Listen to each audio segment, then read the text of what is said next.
I always wanted to be different. I always wanted to be first.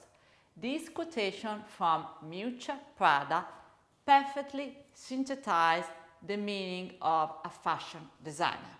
It is about anticipating and creating new trends. It is about fashionability. That's why at the core of the fashion designer offer there is clothing. And this is a strong difference towards luxury brands.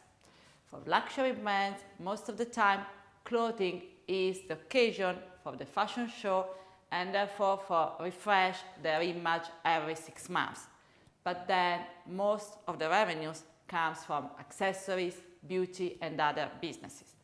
For fashion designer, clothing is still one of the most important source of revenues. And the role of the designer is key for assuring the brand a consistent positioning in the marketplace. Therefore, designers are not only involved in this process of creating a new collection, but they are as well the ultimate decision maker as far as communication is concerned. They are the one giving the feedbacks for the layout of the store. They take care of every single aspect in which the brand is conveyed. And this is the reason why today they are referred as artistic director or creative director, because they are really the soul and identity of the company.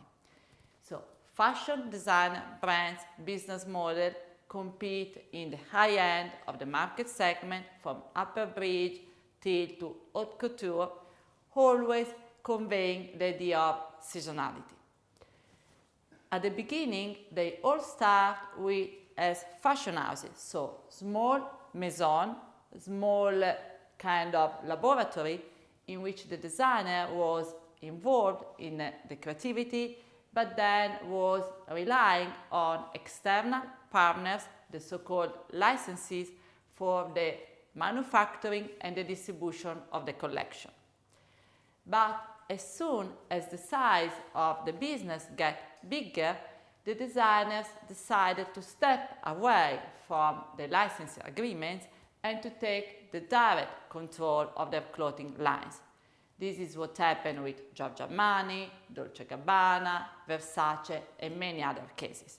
So licensing is still important, but for business that are others than apparel, like eyewear or fragrances, in which the rules of the games are completely different and therefore different level of expertise are needed. But as far as apparel is concerned, most of the designers, as soon as they have the financial resources and the managerial competencies, they prefer to take the direct control of it.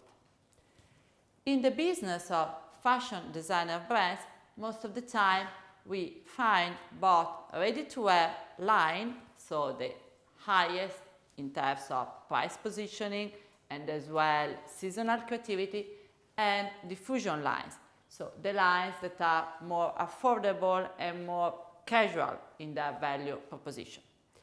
In the past, these lines used to be a major source of revenues for fashion designers, and some of them are still very successful. However, something happened. On the one hand, these brands were challenged by the increasing competition of fast fashion retailers offering more and more a sophisticated and fashionable product with a price that was definitely more affordable. On the other, fashion designers understood that in order to stay competitive in a marketplace in which the mantra is the bigger, the better, they need to focus. What I mean is that if you have two brands in spite of one, so if you have both Dolce & Gabbana and D&G in spite of Chanel only, you have to duplicate all the investment you are doing. So you need to have two fashion shows, you need to have two showrooms, two different sales campaigns, you need to open different stores.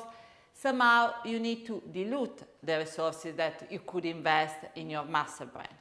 In the meantime, the fact that most of those lines have similar name to the master brand was helping the brand in the past because was making the customer buying the more affordable brands thinking that they were buying into the luxury world of the master brand, but today is also confusing, is also diluting or run the risk of diluting a little bit the positioning of the brands. And this is the reason why, for example, Dolce & Gabbana decided to shut down the D&G label in spite of the success of this brand. At the same time, this is also the reason why Prada decided to reposition Miu Miu. So today, Miu Miu is not anymore the young, more affordable line of Prada. Today, Miu Miu is a brand with a very strong and autonomous personality. Is a brand showing in Paris, is a brand which prices can be compared to the ones of Prada. So what is today the future for second lines somehow is not to be second anymore. If they want to survive, they need to have a strong value proposition as the master brands.